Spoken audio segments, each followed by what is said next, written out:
Shoutout pala sa viewers natin dahil nagpapasit up siya ng B8 to dalawang amplifier ano. So itong B8 natin, ito yung dalawang amplifier natin. So ito idol, dalawang klase ang connection dito na gagawin natin. So ipakita din natin mamaya kung saan tayo pwede gumamit ng microphone para mag-connect dito sa ating dalawang amplifier. So ito idol, ang gagamitin natin dito sa una nating setup, itong 3.5 to dual RCA. Ito, ayan siya. So ito marami tayong mabibili nito lalo pag sa online ano. Marami ito 3.5 to dual RCA. So TRS yung pinakamaliit niya. Tapos ito dual RCA ano yung kanyang pinakadulo. So dalawa ang kailangan natin ito idol dahil dalawa yung amplifier natin na gagamitin ano. So ito idol, unang setup lang natin ito kaya dalawang connector ang gagamitin natin. So ipapakita lang natin dito para pagpilian mo na lang idol kung ano ang gusto nyong setup ano. So yung ating B8S mga idol, so dalawa ang kanyang monitor output dito o yung kanyang output. So isang monitor at saka headset ano. Ayan. So nakikita niyo yan itong una, headset at saka monitor. So sa ibang B8 mga idol, mayroong earphone at saka monitor output. So ganun lang din siya, output lang din siya idol ano. So itong dalawa na to idol, magagamit natin ito ng sabay.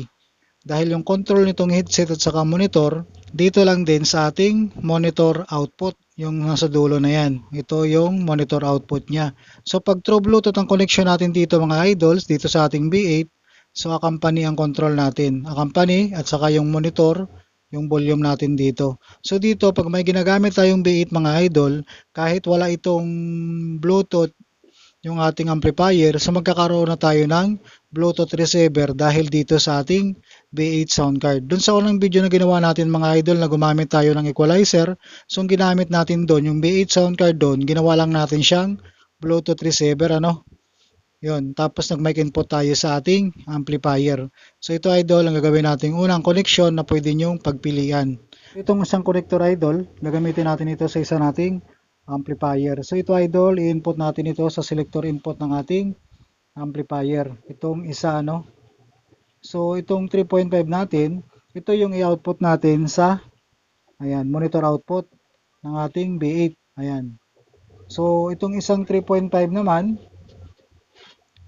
gagamitin naman natin ito sa isa nating amplifier.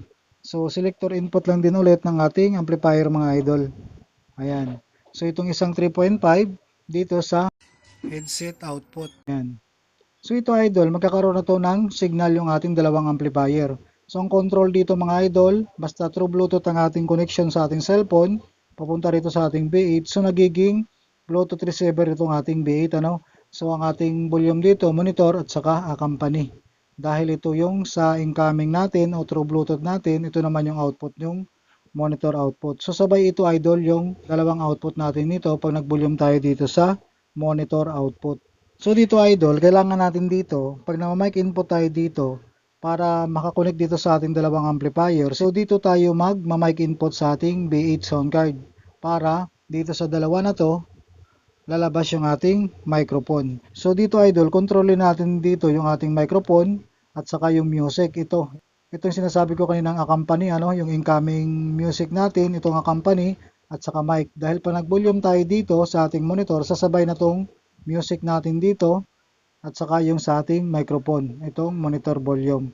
Ang ginagamit naman natin dito mga idol na microphone sa ating B8 sound card, ito ang cord na idol, ano, ito 3.5 to XLR kung dynamic mic ang gagamitin natin. So itong cord na gagamitin natin 3.5 to XLR. So dito tayo mag mic input. So dalawa ang pwede natin dito magamit mga idol na microphone. So kung wireless microphone naman ang gagamitin natin idol, ito magagamit naman natin ito sa output ng ating wireless receiver, no? Wireless microphone receiver itong XLR to 3.5. So mayroon akong mga long video idol na kinonect natin itong cord na to, ginamit yung wireless receiver natin papunta rito sa ating B8 sound card. So dito mga idol, sa pangalawang setup natin, ano, isang 3.5 to dual RCA lang din ang gagamitin natin dito, ano. So basta idol, yung ating isang amplifier dito ay mayroong line out or sub out, ano. So ito lang ang gagamitin natin dito. So pwede tayo dito mag mic input sa ating amplifier. So ang B8 natin para sa music, yung amplifier natin dito sa una nating amplifier. So konektado na yung dalawang amplifier natin dyan idol, lalo pag nag mic input tayo dito sa una nating amplifier. So ito lang gagawin natin idol, 3.5 to dual RCA. Output lang tayo dito sa monitor output, papunta rito sa audio selector rin ng ating unang amplifier. So may sub out dapat idol or may line out yung una nating amplifier. So ito, input natin ito sa una nating amplifier. So kung walang sub out idol yung dalawa nyong amplifier, so no choice.